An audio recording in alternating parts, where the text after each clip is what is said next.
할렐루야. 사랑하는 반석의 성도 여러분, 6월 4일 금요일 아침 아까비 시간이 돌아왔습니다. 오늘 함께 보실 하나님 말씀은 구약성경 잠언 18장 13절에서 24절까지의 말씀입니다. 구약성경 잠언 18장 13절에서 24절까지의 말씀을 통해서 오늘 제목으로 우리는 서로에게 선물입니다 라는 이 제목으로 함께 은혜 말씀 나누도록 하겠습니다. 우리는 살아가면서 많은 기쁜 일과 또 슬픈 일들을 이렇게 맞이하게 되죠. 우리는 인생길을 이렇게 걸어가면서 그 가운데 있는 이 오르막의 언덕길과 또 내리막의 쉬운 그런 길이 있음을 우리가 보게 됩니다. 이렇게 인생길을 걸어가는 과정 가운데서 우리는 수많은 관계를 맺고 살아가는데요. 그 관계 가운데 보면 나와의 성향이 또 아주 닮고 비슷해서 정말 그 사람을 자주 보고 싶다라는 그런 생각이 들 정도로 정말 잘 맞는 사람을 또 만날 때가 있고요. 또 반대로 나와 성격이 너무나 반대여서 만나면 불편해지고 또 그런 이유로 만나기가 꺼려지는 그런 사람들도 우리가 만나게 됩니다. 어쩔 수 없죠. 이처럼 우리는 이런 관계 속에서 만나고 또 만난 가운데 기뻐하고 슬퍼하는 그런 관계 속에서 우리가 아파하고 기뻐하기도 합니다. 생각해 보면요, 이 모든 게 나 외에 이 다른 타인들과의 만남에서 이루어진다라는 사실을 우리가 깨닫게 되죠. 모든 일들은 우리가 만남에서 그 안에서 관계에서 우리가 겪게 되는 일들을 우리가 보게 됩니다. 자, 이 전해드린 말씀 중에 나 외에 그럼 타인이라는 이 말이 있어요. 그죠? 나 외에 타인이라는 말. 이 말에는 내가 아닌 누굴까요? 나의 가족과 또 나의 이웃과 직장 동료와 교회 교우들까지도 모두 포함이 됩니다. 그러니까 타인은 나 외에 다른 모든 사람을 다 우리가 타인이라고 이야기를 하죠. 자, 이렇게 우리는 수많은 사람들과 함께 관계를 맺으면서 그 안에서 울고 때로 웃기도 하고 이런 일들을 우리가 겪게 됩니다. 하나님께서 처음 사람을 지으실 때 누굴 지으셨죠? 아담을 지으셨죠. 그 아담이 혼자 있는 걸 보시면서 하나님 마음이 좀 편치 않으셨어요. 그래서 그에게 누구를 선물로 보내주십니까?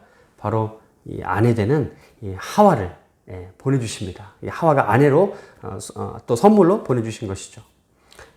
이렇게 나 말고 다른 사람들과의 관계를 맺으면서 우리는 이루어가는 그 일들을 바로 이 사회 공동체라고 이야기를 합니다.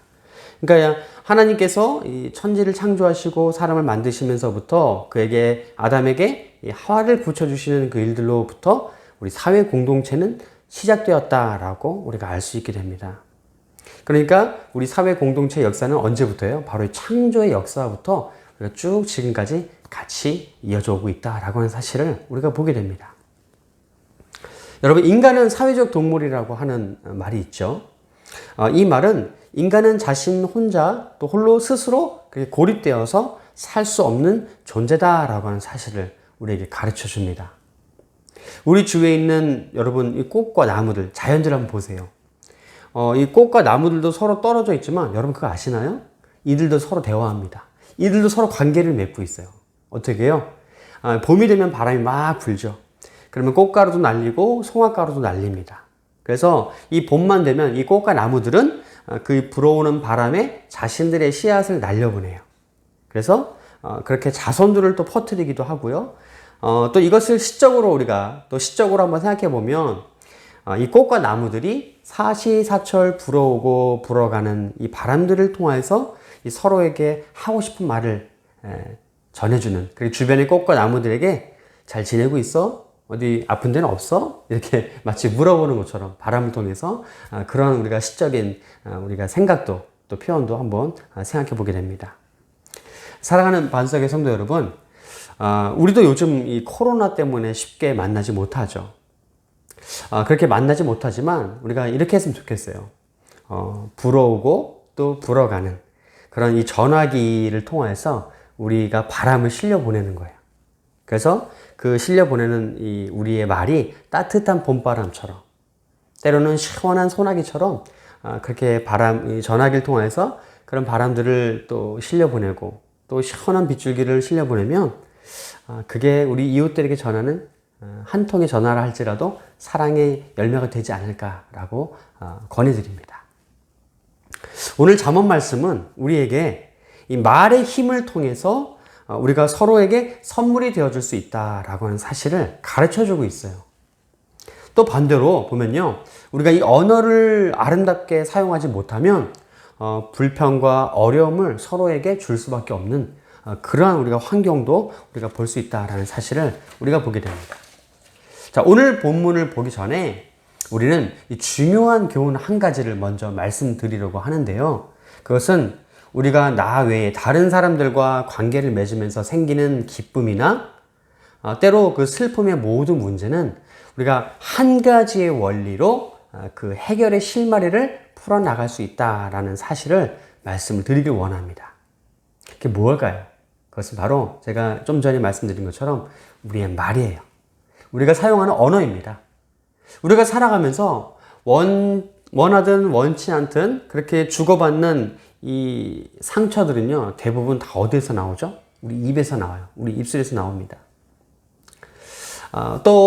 우리가 이 말들을 사용하면서, 그래서 우리는 우리가 예수님을 믿음으로 갖게 되는 이 반대로 따뜻한 마음을 또 무엇으로 전할 수 있을까요?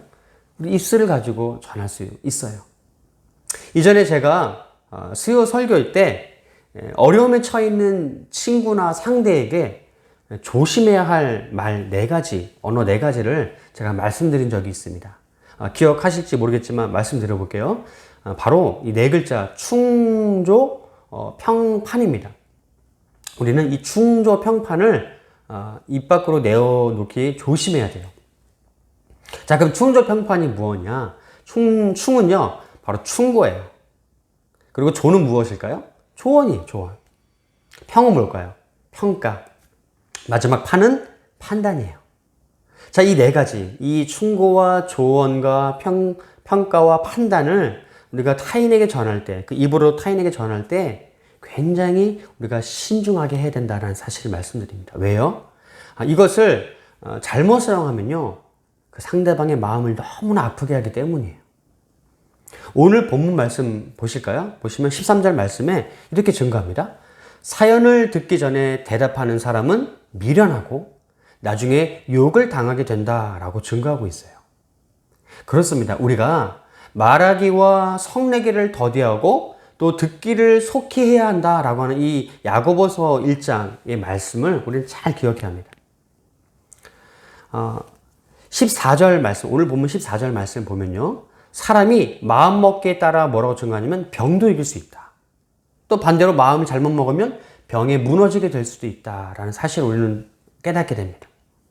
이처럼 우리가 마음먹기에 따라 얼마든지 우리가 병도 이길 수 있고 또 관계도 회복할 수 있다는 사실을 우리는 꼭 기억해야 합니다. 하지만 반대로 우리가 마음을 잘못 먹으면 병에서도 무너지게 되어지고 관계에서도 어그러지는 그런 일들을 우리가 겪게 되죠.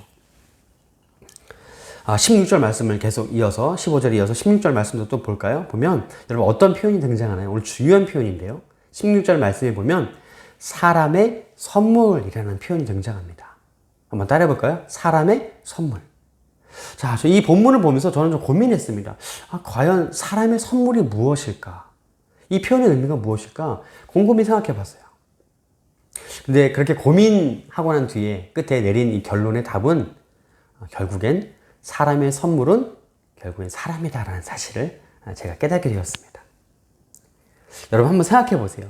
우리에게 예수님도 사람으로, 즉 인자로 찾아오셨어요. 또 내 주위에 있는 나의 가족과 친구와 이웃들도 다 사람이에요. 그들을 보내주신 분은 누구실까요? 바로 우리 하나님이시죠. 하나님께서 내게 보내주신 나의 가족과 친구와 이웃들을 다 선물로 여긴다면 여러분 분명히 우리는 관계의 행복을 얼마든지 누릴 수 있습니다. 17절 말씀을 보면요, 법정에서의 송사들, 사람들끼리 서로 법정에서 다투는 그런 송사 문제를 다루고 있는데요, 이 구절에서 증거하는 내용이 뭐냐면 먼저 말하는, 즉 먼저 변호한 사람이 자신의 말이 옳은 것처럼 아무리 이야기를 해도 결국 진실은 어떻게 돼요? 끝까지 가봐야 알 수 있다라는 이런 교훈을 우리에게 이 17절 말씀이 증거해 주고 있습니다. 그러므로 우리는 이 상대방과 시시비비를 가릴 때는 차라리 이 18절 말씀이 증거하는 것처럼 자신을 끝까지 변호하려고 애쓰기보다는 하늘의 뜻을 맡기는 편이 훨씬 나에게 이롭다라고 하는 그런 사실을 깨닫게 됩니다. 사랑하는 반석의 성도님들, 여러분들도 나를 변호하기 애쓰기보다 나 억울해, 나 정말 말하지 않으면 살 수가 없어 라고 하는 그러한 상황 가운데 혹시 처해진 그런 우리 성도님 계십니까? 그러면 하늘을 바라보시면서 하나님께 호소하는 그러한 믿음으로 나아가시길 간절히 소망합니다. 아멘. 여러분, 이어서 오늘 본문 19절 말씀을 또 보실까요? 19절 말씀은 우리에게 아주 중요한 사실을 가르쳐 주고 있습니다. 뭐냐면요, 바로 관계의 회복에 관한 그러한 문제를 우리에게 증거해 주고 있는데요. 그것은 바로 이 19절 말씀 뭘 증거하느냐? 한 번 틀어진 관계를 다시 되돌리기가 마치 무엇처럼 어렵냐면 아주 튼튼한 이 성을 빼앗는 것보다 더 어렵다. 그것과 같다라고 하는 사실을 증거해 주고 있습니다. 여러분 잘 생각해 보세요. 관계가 어그러졌어요. 관계가 회복되지 못하는 상황에 이르게 됐습니다. 다시 되돌리기가 쉬울까요? 어려울까요? 어렵죠. 여러분, 혹시 우리 주위에 첫사랑에 성공한 사람이 얼마나 되는지 한번 세어 보실까요? 얼마나 있을까요? 또 자신의 그 가족과 의절한 또 친구와 의절한 그런 사람들이 있다면 그 사람들 중에 다시 그들과 회복한 관계 회복을 이룬 사람은 얼마나 있을까요? 많을까요? 그렇지 않죠. 아무리 사랑해서요, 결혼한 부부끼리도요, 서로 싸우면 최소한 며칠은 가잖아요. 그죠? 네. 저는 그보다 조금 가는데, 그럴 때가 있는데, 심지어 결혼할 때 맹세한 이 평생의 약속을 어기는 부부들도 요즘엔 너무나 많습니다. 이처럼 관계를 지키는 건 너무나 어려운 일이에요. 그래서 우리는 이 부모 자식 간이든 간에 또 친구와 이웃 또 직장 동료 사이에서든 간에 관계를 잘 이끌어 나가야 합니다. 잘 관계를 가꾸어 나가야 하죠. 그러면 어떻게 우리가 이 사람들과 관계를 잘 회복해 나갈 수 있을까요? 우리 두 가지 원리를 기억하면 될 것 같습니다. 오늘 큰 두 가지 교훈인데요. 첫 번째 뭐냐면요. 바로 우리의 관계를 하나님께 맡겨드려야 된다라는 사실입니다. 우리의 관계를 하나님께 내어드리자 라고 하는 내용이에요. 잠언 16장 32절 말씀이 이렇게 증거되어 있습니다. 노하기를 더디하는 자는 용사보다 낫고 자기의 마음을 다스리는 자는 성을 빼앗는 자보다 나으니라 라고 증거합니다. 또 같은 잠언 16장 1절 말씀 뭐라 증거하냐면요. 마음의 경영은 사람에게 있어도 말의 응답은 여호와께로부터 나오느니라 라고 증거하고 있어요. 이 두 구절 모두 우리의 마음으로부터 나오는 언어가 하나님께로부터 나오고 또 하나님을 향하여 간다라는 사실을 우리에게 깨닫게 해줍니다. 그러니까 아무리 나와 원수 같은 사람이라 할지라도 우리는 어떻게 해요? 우리가 그 사람과의 관계 속에서 꼭 기억해야 할 것이 있어요. 만약에 내 주변에 나 저 사람 정말 보기 싫어, 정말 미워, 마주치기 싫어 라고 하는 사람이 있다면 여러분 이 마음 한번 가져보세요. 뭐냐면요, 그 사람도, 그 원수같이 느껴지는 사람도 누구의 형상으로 지음받았습니까? 바로 하나님의 형상으로 지음받은 존재다라고 하는 사실을 우리는 꼭 기억해야 돼요. 여러분, 이렇게 원수까지도 사랑하시는 예수님을 닮아가는 우리가 되길 간절히 소망합니다. 자, 두 번째 원리예요. 두 번째 원리는 바로 우리 입술에 아름다운 열매를 맺어야 한다라는 교훈입니다. 어떤 이야기냐? 우리 20절 말씀을 한번 볼게요. 보시면 이렇게 증거되어 있습니다. 사람은 입에서 나오는 열매로 말미암아 배부르게 되나니 그의 입술에서 나는 것으로 말미암아 만족하게 되느니라 라고 증거하고 있어요. 20절 말씀이 증거하는 것은 무엇이냐면요, 우리의 입술에서 나오는 게 바로 무엇이라고요? 열매다라고 증거하고 있습니다. 열매가 풍성하고 잘 익으면 배부르게 하고 만족하게 하죠. 그러면 우리는 이 좋은 열매를 맺기 위해서 그 씨앗이 담겨진 우리의 마음을 아름답고 곱게 가꿔야 합니다. 여러분 동의가 되시나요? 우리가 입술에 아름다운 열매를 맺기 위해서는요, 마음에 있는 씨앗들을 잘 가꿔야 돼요. 그게 열매가 되는 거잖아요. 자, 자, 이어지는 21절에서 24절의 말씀은 이제 마지막까지 말씀인데 언어 생활의 중요성을 강조하고 있습니다. 그러니까 오늘 본문의 내용은 다 이어지고 있어요. 우리 입술, 언어, 열매. 사랑하는 반석의 성도 여러분, 우리는 우리의 이 죽고 사는 문제가 여러분 그거 아세요? 우리의 입술, 혀에 달려 있다는 거. 가정 안에서도요, 아름다운 언어 생활로 인하여서 부부 사이의 관계가 더욱 돈독해질 수 있습니다. 아내는요, 남편이 아내에게 이런 말을 많이 하면 좋을 것 같아요. 당신 마음이 그랬구나. 내가 미처 몰랐어. 이제 이해할게. 노력할게. 고마워. 또 반대로 아내는 남편에게 여보, 오늘 너무 수고했어요. 당신은 할 수 있어요.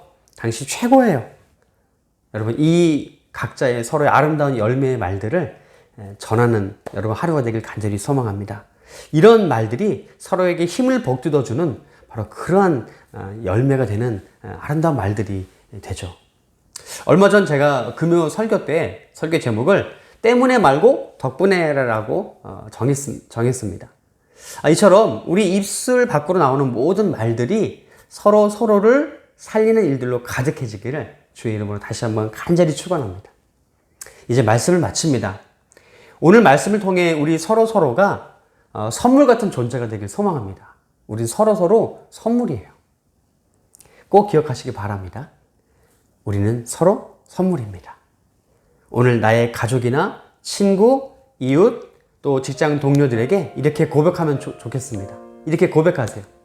당신은 나에게 선물입니다. 아멘? 네, 이렇게 고백하시는 저와 우리 반석의 모든 성도님들의 오늘 하루 되시기를 주의 이름으로 간절히 소망합니다. 축원합니다. 기도하시겠습니다. 사랑의 주님, 감사합니다.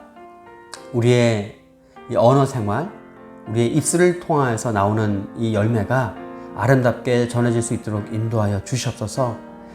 우리가 주변의 사람들과 또 나의 가족들과 맺는 모든 관계를 하나님 앞에 올려드리오니 아버지, 우리의 마음을 주장하여 주시옵소서. 주님, 이렇게 아름다운 말들로 서로를 세워주고 또 서로에게 선물과 같은 존재가 되어질 때 하나님, 이 땅은 아름다운 주의 나라가 될 줄로 믿습니다. 함께 해주시고 주님, 우리 마음을, 우리의 언어 습관과 생활을 주님 아름답게 이끌어 주시고 나가게 하여 주시옵소서. 감사드리며 거룩하신 주 예수 그리스도 이름으로 기도드리옵나이다. 아멘. 오늘 말씀을 마치고요. 또 내일도 귀한 또 아까의 말씀으로 함께 나아가도록 하겠습니다. 감사합니다.